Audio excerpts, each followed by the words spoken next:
Good to see you. Welcome. Welcome, welcome, welcome, welcome. Hello, Gabriel. Hello. I have Ananda Mai here with us. All right, very good. Hello again. Namaste.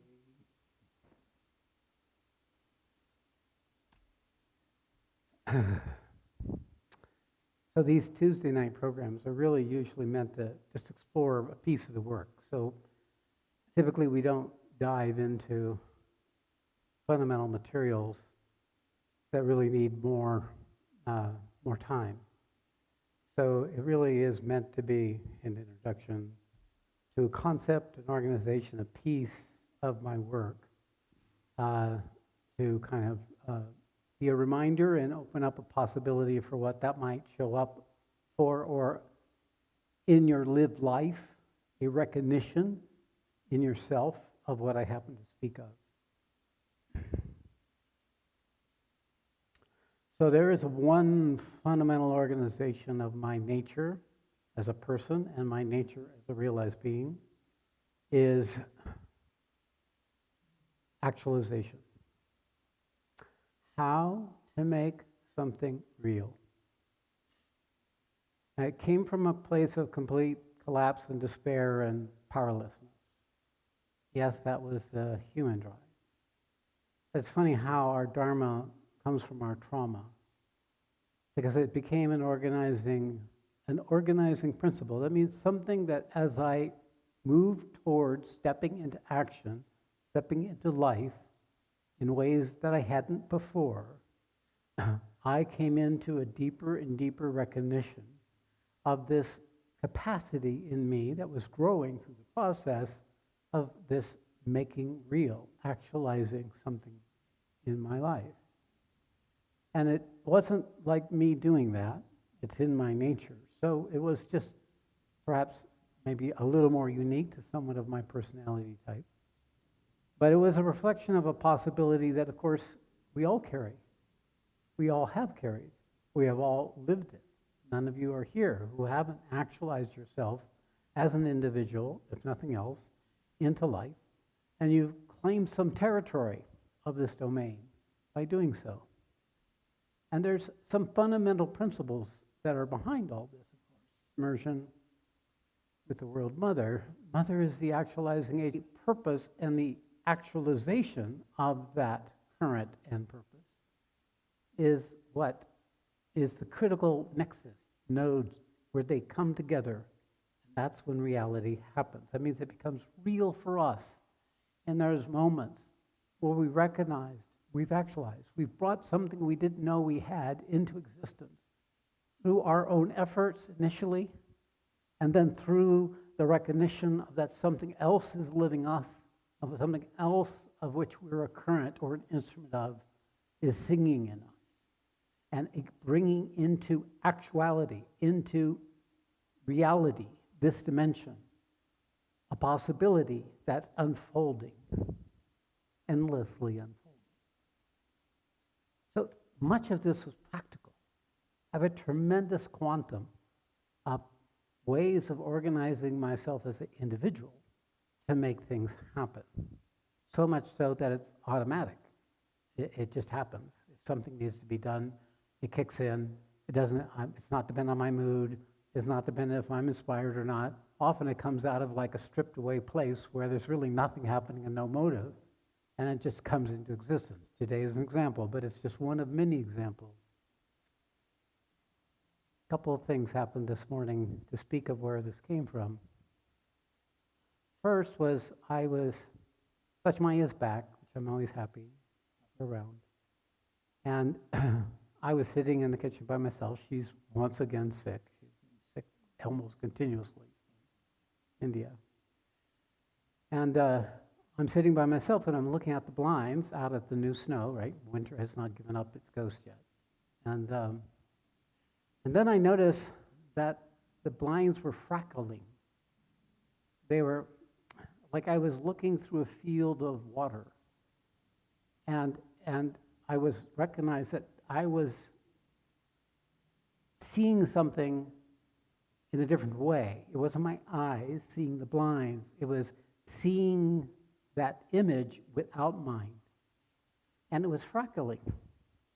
And it reminded me of an experience that I had just a few days ago where I came out of meditation. Well, just when I was going in, it was night, and I was going into meditation. And when I do that, my eyes are open partially, and this freckling starts occurring, and I begin to see what I recognize to be the subtle physical domain.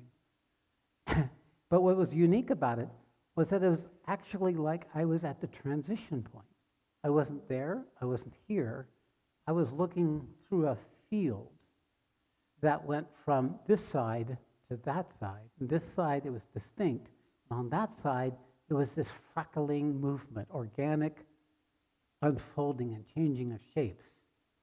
And for a while, I'm just entertained, sitting there looking at it. It really is totally entertaining. I was thinking of a science fiction series where there was this big oval circle of vertical water. It's like sky something, link or anyway. And you go into it on this dimension, then you end up in another planet. Well, this was comparable. Except what happened is I decided to go touch it because it was so close. And I noticed that as my hand went through the field, it started freckling. And I touched the things that were there. And the current thing I was looking at was like a amoeba. It had a mouth, a center mouth, and then all other kind of parts. And it was moving. Everything's moving in this freckling place. Nothing was still. It was all moving. But when my hand entered that, I could touch that which was on the other side. And I began to swirl it. And it began to follow it like it loved to be touched. It loved to be stroked. It was like it's living. It's fundamental. It doesn't know itself, but it was living, and it loved the touching. And then I bring my hand back, and it was back to being the hand that the mind sees. So I am in the actualizing state. That is in the yet-to-be actualized state. The ability for that to come into existence is only going to be through whatever part of us that can also be connected to that. So we're living in this living field, this dimension, in the subtle physical dimension, in the lower vital dimension, the higher vital dimension. Probably when you get the higher vital, it's less and less accessible from the five senses, unless you're actually there. All of this wasn't anything I seek. I just find these things curious, because they keep unfolding. New kind of things just keep popping up. But what came out of that was this, was that it really is about coming into existence as the, kind of like the thing we're here for. It's like to make it real, bring the nuts and bolts and brings in the foundation and timber and the people and make it real. Certainly that's my nature, but I think it's comparable to what drives all human beings, where they come into this positive will to come into existence. But most human beings don't know or don't have a current running them other than their own vital wants, needs, and desires. And so therefore, the purpose of their action, of their actualization, is to fulfill that desire or to meet those needs. So the coming into existence, therefore, doesn't have a cumulative direction. As a matter of fact, it tends to be repetitive and horizontal. And if it does anything, it just expands horizontally. There's more desires, more people, different ways of the same thing, higher, lesser, more. But it doesn't go anywhere. It doesn't have the alignment that comes when we find that organizing purpose of our lives. Now, finding the organizing purpose of your life doesn't come until you really awaken. Otherwise, it's some kind of ambition, some kind of desire, some kind of accomplishment. But when you awaken, you recognize that even those were preparatory. They organized us so that as a person, we could begin to become more effective, more aligned, with whatever our previous purposes were. How to be effective, how to be successful, how to get what you want, how to avoid what you don't want, how to have some mastery over the parts of your life. Often we look to each other and we bypass the opportunity to come into actualizing the thing we're longing for in our relationships. Get something from them that's not ours yet because we haven't yet lined ourselves with our own individual unfolding of purpose. So most people don't immediately recognize the critical component of the organizing principle of purpose, of this actualizing of what we carry as an evolving and unfolding evolutionary movement, and in the process gain skills and capacities that we would not have otherwise in the course of our life, that become the next stage of the unfolding of the components of the scaffolding that eventually brings us to that final capacity to be the actualizing means for truth and love, for the Supreme, for the World Mother to come into existence. See, everything else in life is horizontal, everything. It's like traversing an ocean. Most people actualize to a certain extent away from the shore because the nature of the ocean is it's unpredictable, because it's vulnerable, because you don't know. You don't know what's underneath you. You know you're vulnerable because the ocean's deep and you're on the surface. So it always has this, okay, I can go this far, and then I better head back. Or you get out there and you get used to it and you learn to dive in and look and see the dolphins and the fish and amoebas and all those floating down, and you say, oh, this is good. I can stay here. I can go out that far because maybe I'll see something big, or maybe I'll see a starfish, or maybe I'll see something beautiful. Hawaii was like that. When you do it, it's so clear. You go there and you just float on the surface and you look down and you see all this life. But it's still in the vicinity of the shore. And then there's riding the waves back, and then, of course, there's a tremendous kind of going out and then coming back, and going out and coming back, and going out and coming back. And I did that for all day long many times when I would body surf. But that's not the purpose.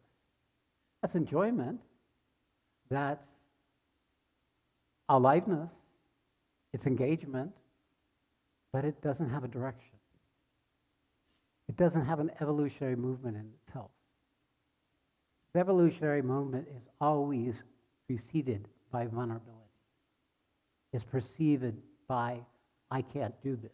It's preceded by all the parts that we have not fully met that are still defining the limit of our actualization. And I'll tell you, this is a real problem on the spiritual path, because then we're organized to only go so far.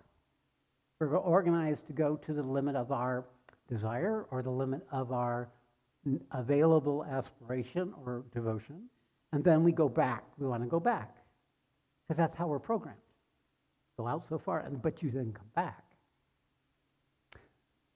But that's not the journey. The journey is to cross the ocean.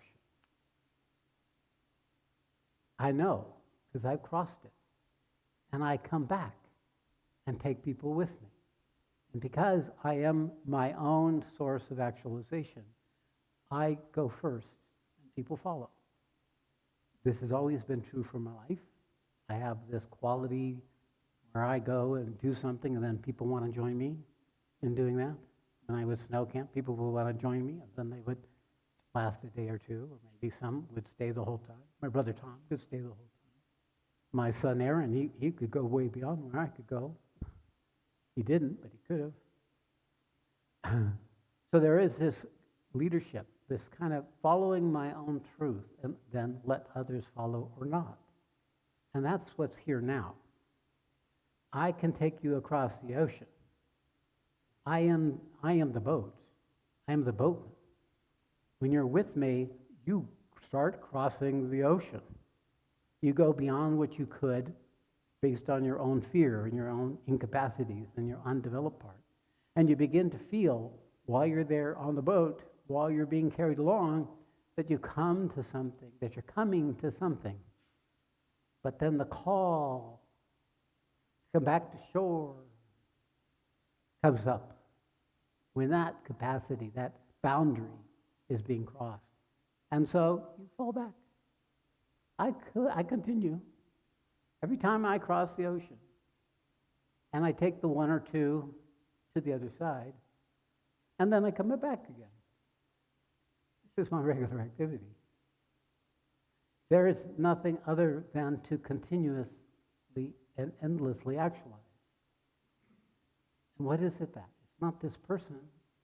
It's a principle that I am now an expression of.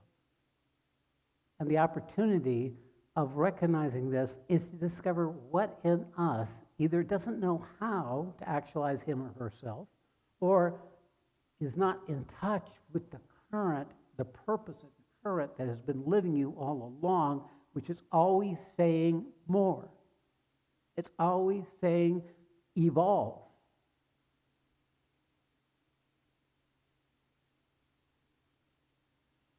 When we call forth and access that evolving actualization principle, we are carried beyond ourselves. Something beyond us. We get the clarity, we get the understanding, but it's actually the movement that takes us there. And I'll tell you here right now, so you all are clear, the evidence of the movement is devotion. The stronger the aspiration or the devotion, because aspiration is just devotion veiled by the mind, is evidence that you are now in that moment actualizing the purpose of existence to come into existence.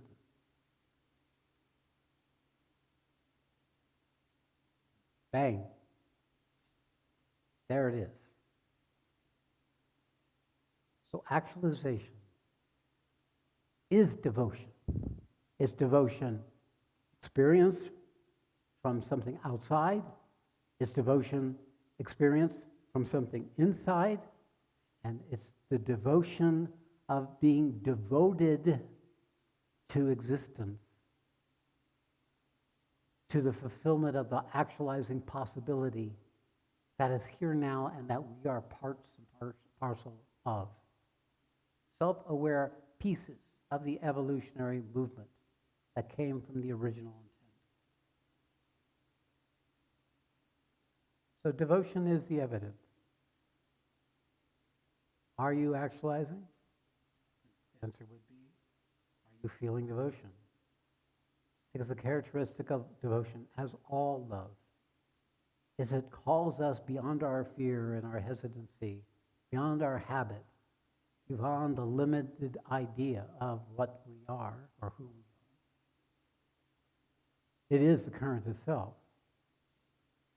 And then that takes over the process. We start swimming along with the boat. We start pulling some others along in the traversing of the ocean. It's not a high and a low. You notice the ocean is flat. It doesn't have any mountains. They're islands in the ocean. It's a continuous movement of current, comings and goings, sattva, rajas, and tamas, circumstantial changes, consequences of choices we made, past and present, things that we wish for in the future. So we're always in the ocean, and the current is not necessarily aligned on the surface with the underlying torrential transatlantic current that's actually taking all things. Sometimes it goes horizontal, sometimes it goes that way. So the current takes us, unless we have a rudder, unless we have a compass, unless we have a sense of an outcome, then we will follow the current. Like a sailboat follows the wind, until you learn to work with the wind in alignment with your direction. It's learning the art of manifestation. The art of living, the art of coming into truth in existence. So today we're going to read a little something of a program that I did years ago, May 1921.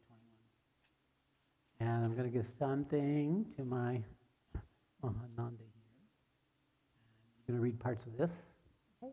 And I told you to stop at the end. And then the last page. So those are the two parts I'm going to bring forward. And since we don't have a lot of time, I'm not going to continue to expand on this theme.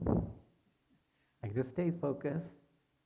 The nature of one of the things I learned how to organize myself for actualizing was to create action items, which I then organized myself. I committed to myself to do. So I had action items for the day, I had action items for the week, I had action items for the month, and then I had action items for whatever the longer period I was working. It's the only way I could organize all the pieces of the architectural business I had was to organize my whole life so that it could happen. So if I wasn't doing the work, I was planning to do the work, or I was trying to make things work so those things could be done. And then there was a new action item the next day, depending upon what was accomplished and what wasn't. So this nuts and bolts attention to detail became foundational in terms of what I carry as an innate capacity. How do I bring it down, make it real? Every year, we create a schedule of programs. That means I know what I am doing for the whole year. That doesn't come out, I don't have to do that anymore, but it happens. And that's how every single week is. And that's how every single day. I know the path I am traveling on what's on my Google Calendar. The day, the week, the month, the year. I can look at any month in the future and I can see what I'm going to be doing.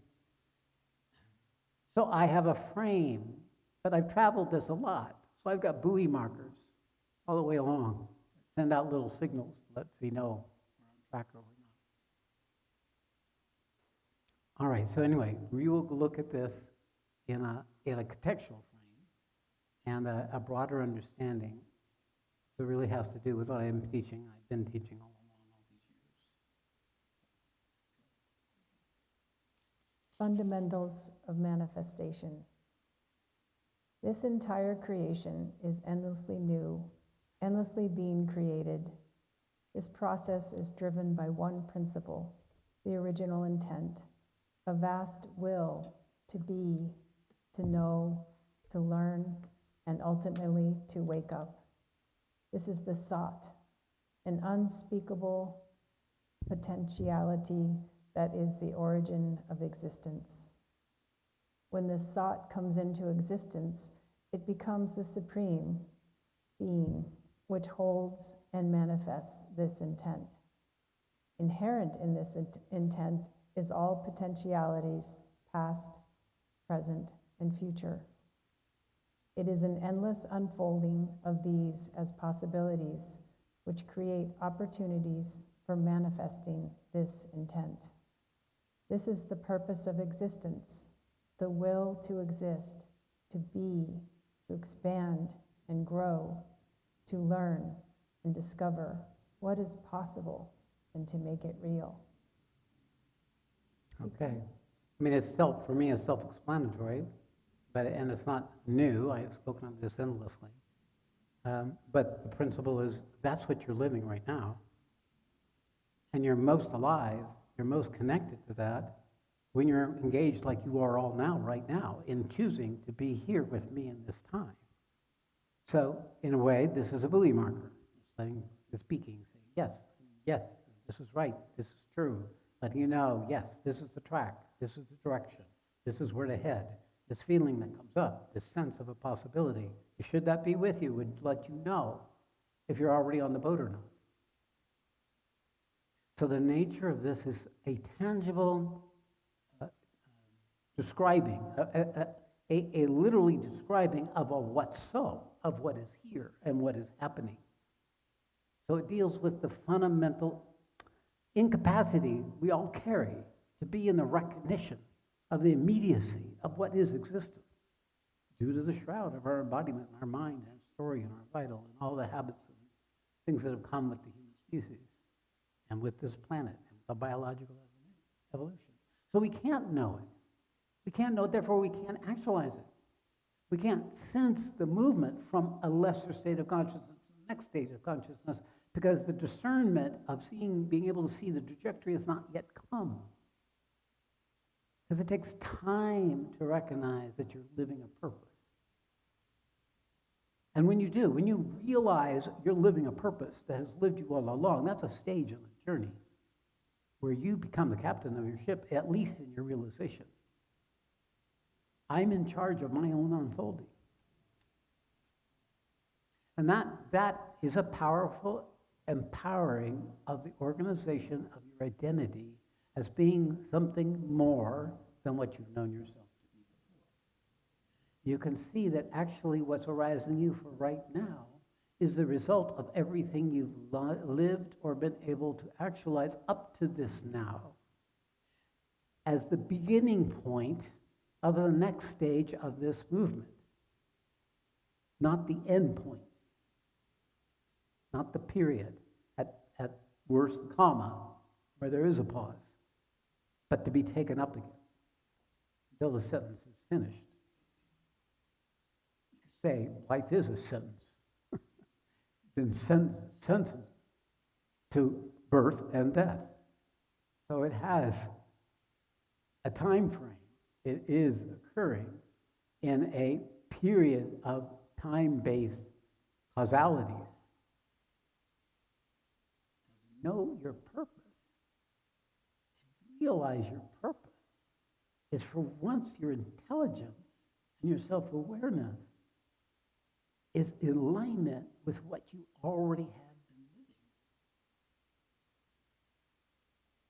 It's all about coming into alignment.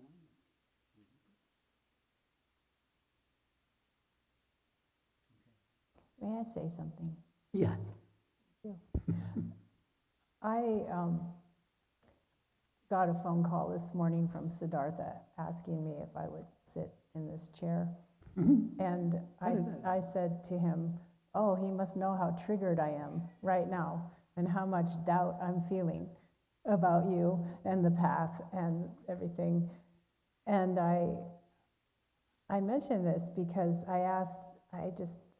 there was a yes, of course, because I'm devoted to love. I'm devoted to the next step of being a manifestation of love on this planet. And Satya Gita helped me in a class I was in with her yesterday. She said something about that the purpose is to ever continually be an instrument to manifest love. And so that was my answer. To your purpose. Yes. And then regardless of what my mind or my emotions are feeling right now, I am committed to manifesting love. And I don't know what that looks like for me, but in this moment, it was showing up in this chair. Just like so this. I took a shower.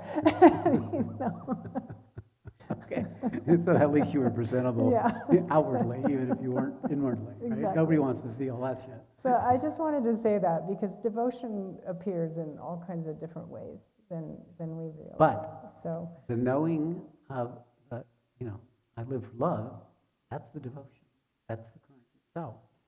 It is always having us step up when we don't want to, when we don't think we can.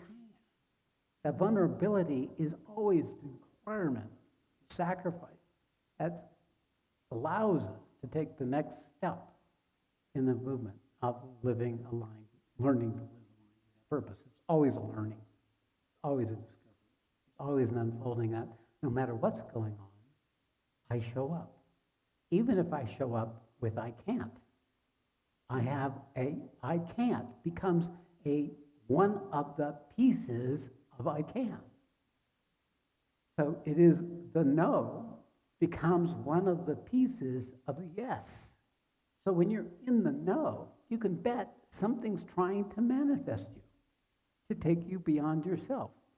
If you can get clued to those signals within yourself, especially if someone like me asks something of you, you will leap into alignment with your purpose, as you well know. So I knew she needed a little help. ready? Yes. Converting these possibilities into actualities is the endless labor of this creation This will to be, to know, to experience motivates all that exists. When we find this within ourselves, when this motive actualizes itself as us, oops, that's not a sentence, oh well, we discover we are the leading edge of this evolutionary drive to be, to know, to experience, to grow, to evolve into a greater possibility than what existed before. When this happens, we discover our purpose and our dharma, our unique individual path for expressing this greater will to be, and in the process, take on some of the labor of fulfilling that purpose. Take on some of the labor fulfilling that purpose. So I have created a program that's going to assist you with that component. It's going to be all about taking on the labor of fulfilling the purpose of your existence. And what is labor? It's always action in resistance. It's always action when you don't want to. It's always action that you think makes no difference. It's always action that is coming from that no, that can't. It always is. If you're there, then if your intellect is present with the resistance, you convert it into a yes, into a I can, by simply being present with the I can't, or the no, or it's too much, or what all the other things we come up with. So that's that shimmering boundary that has between us as assemblage of the all moments to this moment, and us into all other future moments. It always is felt this way.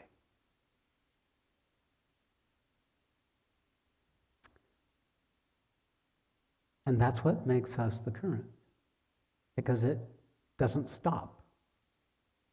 A current that doesn't stop becomes still. If it becomes still, then there's no place to go. At the level of the truth of ourselves, that is the truth. Meditation and the early samadhis, they're all about stillness. But the stillness doesn't need to evolve. Rather, it's the launch point for the next movement. So from the stillness is birthed the next thing. When we go beyond our resistances, that's always what's there. It's a serene stillness. And then when action arises, we don't have the reactions to what is coming up or what is being called to. We don't have the same reactivities. The same strategies don't have the same authority. We more easily move from that into what is next. Enduring, as long as there's resistance, enduring until the resistance fades away and we become surrendered to what is needed to be done. This is also the path of surrender. Going beyond ourselves always is a leaping in a moment to bring forward, to actualize something that is aligned with the purpose of the life we've been living, and for all of us is to know our eternal reality, to know that which is beyond life and death. Okay. Human beings are the means for the original intent to manifest. When we find this in ourselves and align with its purpose, we become the instrument and the means for its manifestation. We discover capacities that we never imagined were possible as we learn to live and act aligned with this purpose. The purpose of today's program is to address some of the specifics of how to do this. This was a longer program, when this was created, than we will be doing today. But it all comes down to action. It all comes down to action you don't think you can do, or you don't want to do, or there's resistance to do, yet there's some either call from within to move that way, or call from out requiring it of you. Action is the testing grounds. Dharma Ketra, Kula Ketra. It is the field of action. And what is it that's doing the action is you in your body. You speak, you think, you take physical actions, you commit yourself to be in certain places at certain times, to do certain amount of activity, mental, physical, vital, whatever that may be.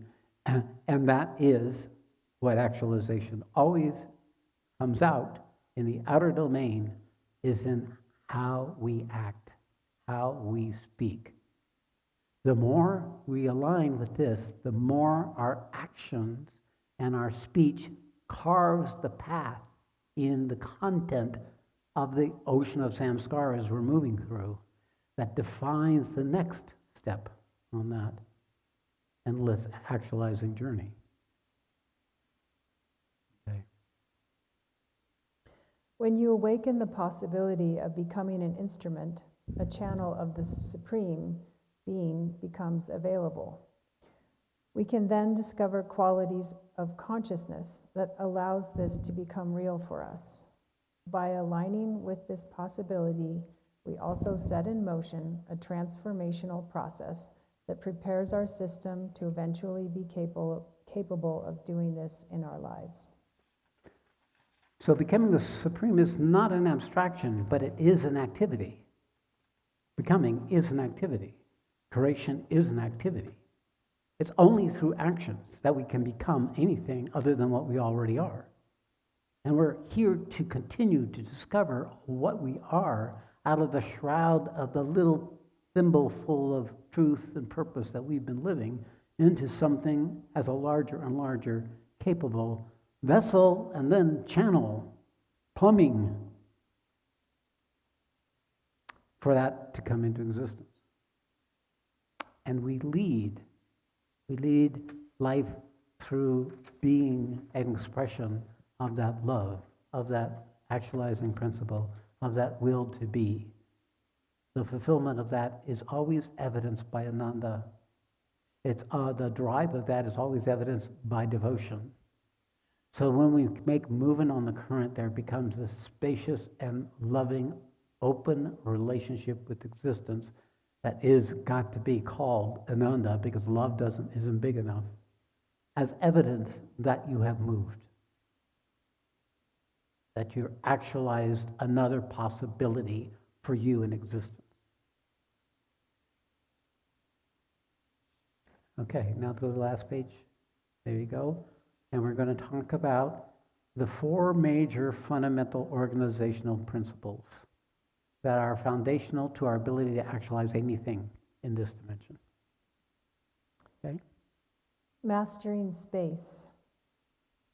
Locate yourself in your body. Create a space within that is yours. Create a space outward for manifestation. Create space.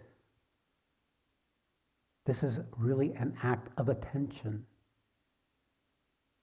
When you attend into your body and you use these words to create a space for yourself in your body, that's what happens. Your ability to feel it is something you learn to feel it because it has yet to be fully created. Otherwise, your body is always the space. When you're in that place, you are in a zone where something more than you can come into existence. You up until that moment. Often it's just a remembrance. It's just coming back to the space of you in your body. But sometimes it's opening a new space in that. And what has us do that? Often it's whatever is the challenges of our circumstances that have thrown us outward or thrown us out of that space of our own creation or the circumstances that are around us. So to recover that inner space is a calling back of your power of attention and locating a place for yourself in your body that is yours. See, the body is yours. It belongs only to you. No one has the right to take your body. Matter of fact, you go put in jail unless you're doing war. And then, of course, that's nothing but a violation of the purpose of existence. War is an anti-existence activity.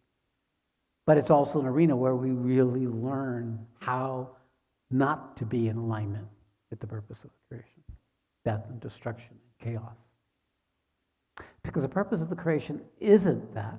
The purpose of the creation is to see the organization and the rhythm and the movement from a perspective large enough that that which is still in chaos can come out of chaos. That which is still in doubt and confusion and anguish can come out of those things into a fuller and truer relationship with existence. I speak always to context. I speak always to your power of attention because it's free. It can go wherever you put it. You can put yourself in the heavens. You can put yourself in your neighbor's shoe. You can put yourself in your puppy. You can put yourself anywhere through the power of attention. You actually are the one who determines what shows up as real in your life. When you claim that as yours, you can begin to organize your attention to concentrate on the things that are aligned with your purpose and not get distracted, not get overtaken, not believe that which does not know how to live aligned with your purpose. Mastering space. May I ask you a question? Yeah. So are you suggesting that we create a space in our bodies, such as in our heart, that we return to over and over for refuge? Not just refuge, because it's you. Yeah, well, yeah. It's that which you attend to as space is you. You are in the space of your own attention. Okay. So therefore, go. Uh-oh. Whoop, whoop, there we go. Bump. Okay. AV has its own mysterious forces at work.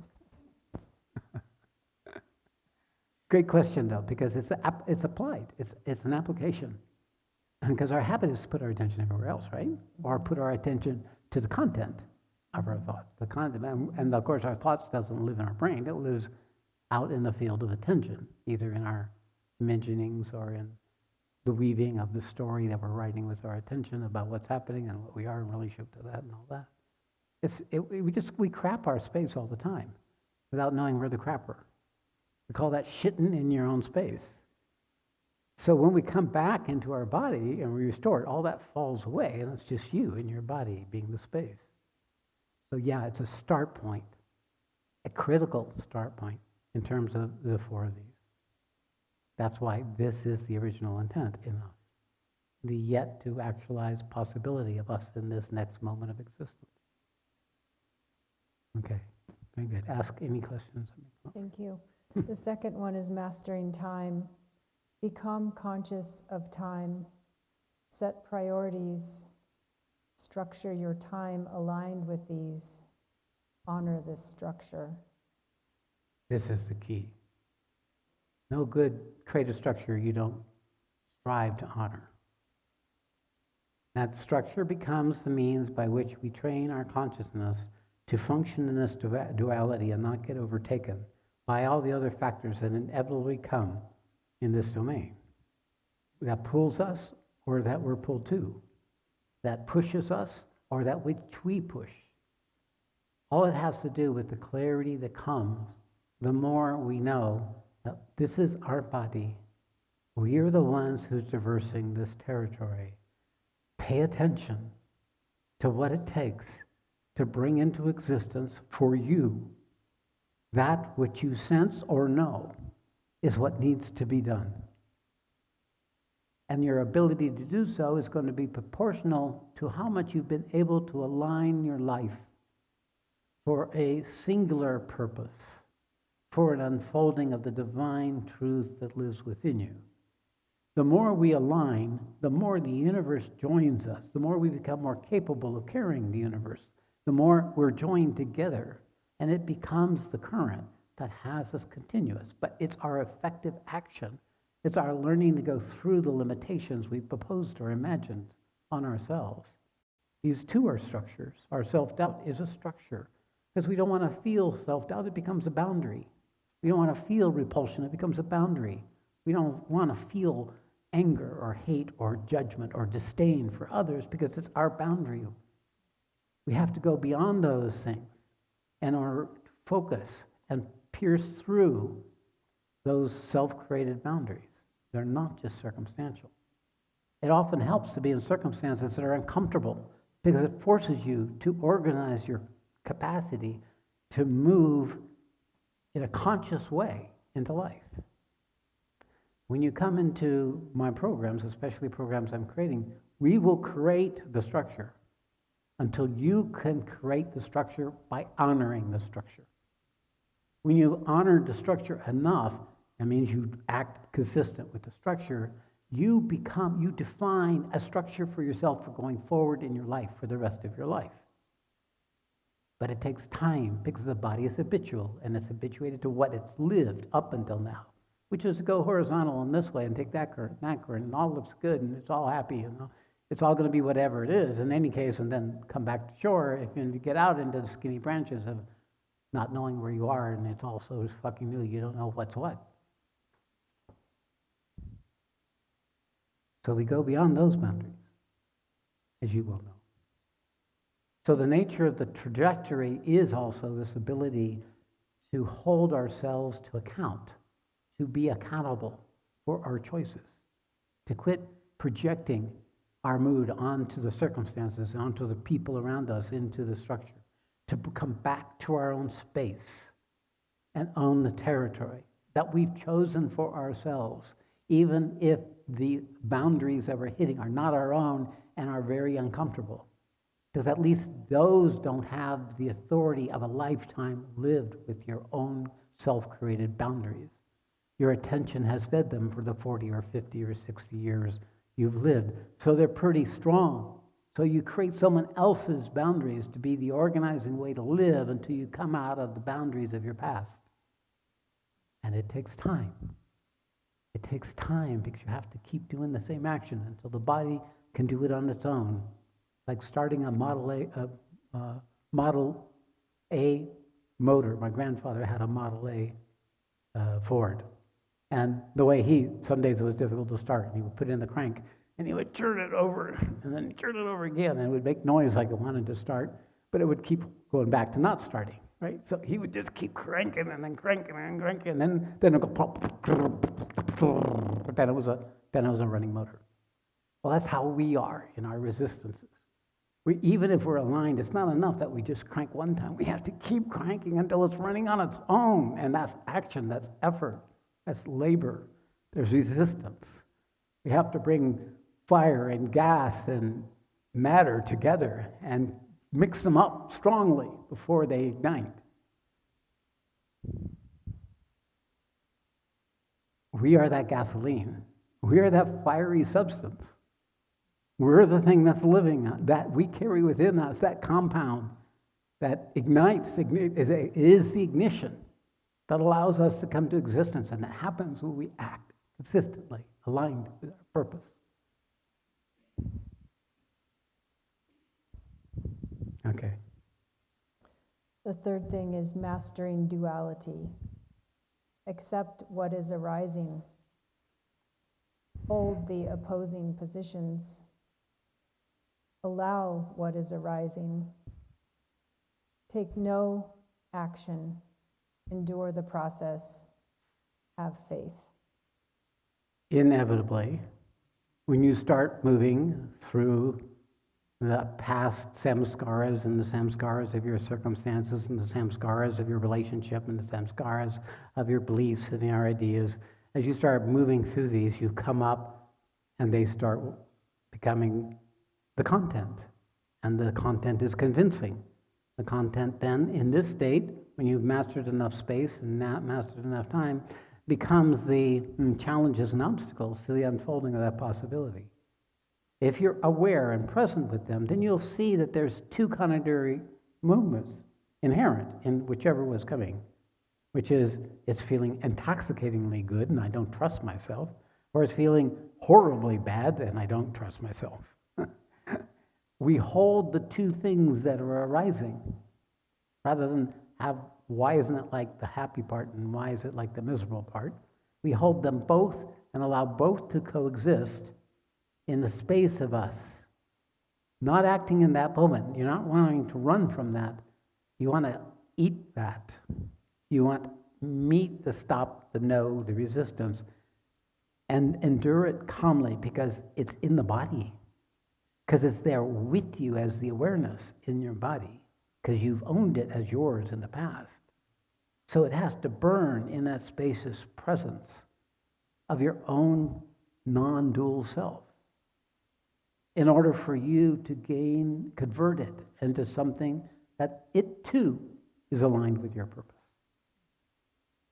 So there is a necessary stage where we integrate what has happened, and then we meet the resistances in us that wants to bring us back to shore, wants to bring us back to what we know. That's how it works. You're always being tested by the pool of the life you've lived, imagining the best parts being more than they were, and the worst parts being less than they were, forgetting the nature of the consequences of being what you were. So there is this tremendous inertia. The ocean of samskara is not easily crossed. It's like a floating ice field, in fact, that we have to push through more and more as we develop the capacity to push through. And it's this space within your body that is the central principle. That is the mass, your body and the space within it. Those two principles of matter and spirit, of tangibility, of sensory, experiential tangibility, and the awareness. These two are what move, and our life follows. Take a shape accordingly. Creates in our wake, becomes the evidence of the path, of the truth of living our purpose and learning to align with that. And in those moments when we break through a current structure of resistance or duality or opposition within or without, that's what happens. We recognize, that's the Ananda. We've created space for the next thing. The possibility for the next thing has come to us, whatever form that may take. Because ocean occurs in time, the movement is tractable in time. There's a beginning and a middle and an end, and then the next piece of ocean, a beginning, middle, and end, and the next piece of ocean, a beginning, middle, and end, until the player, until the piece, till the ship that you're sailing or driving no longer can carry the journey, can no longer travel any further. And then that's the end of, that's the second pillar, your death. A good life is to make use of the time between birth and death, recognizing it's unlikely you're going to get the full distance in any one life. The reason you've traveled the distance enough that you've been able to hook up with someone like me is evidence that you've done this enough and you've traveled a certain territory through your many lives that now you're recognizing, I cannot go that far by myself in this life alone. And that's when you recognize your boatman. That you recognize you need to be lifted up and taken beyond yourself. God has come to you. You may not yet come to God, but God has come to you.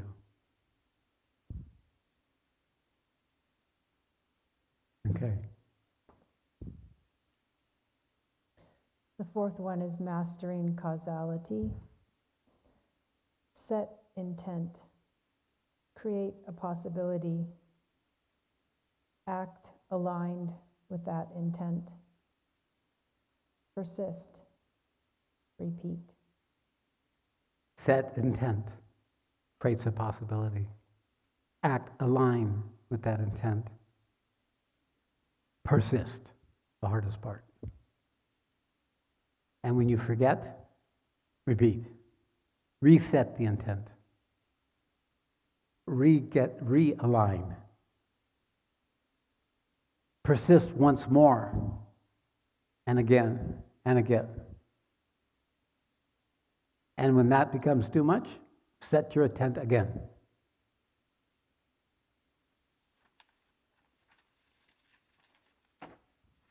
There you have it.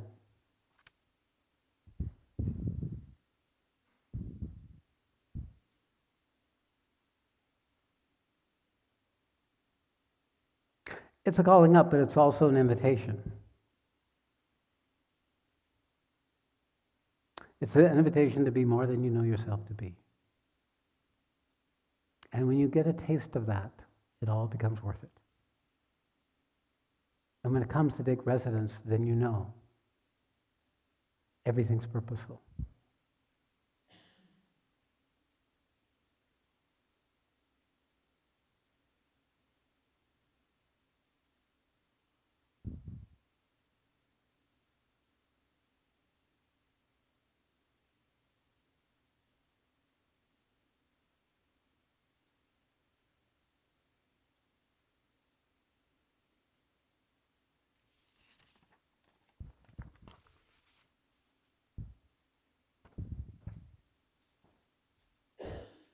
So we'll sit for a few minutes.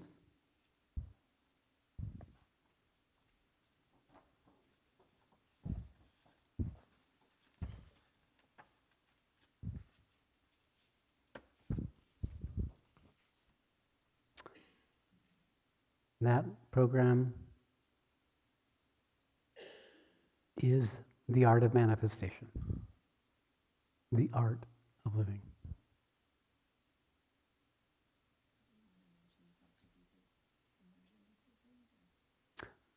Satya got an immersion coming up this weekend. Don't miss it.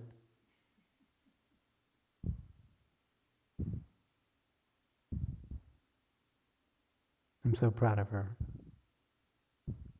She's my girl.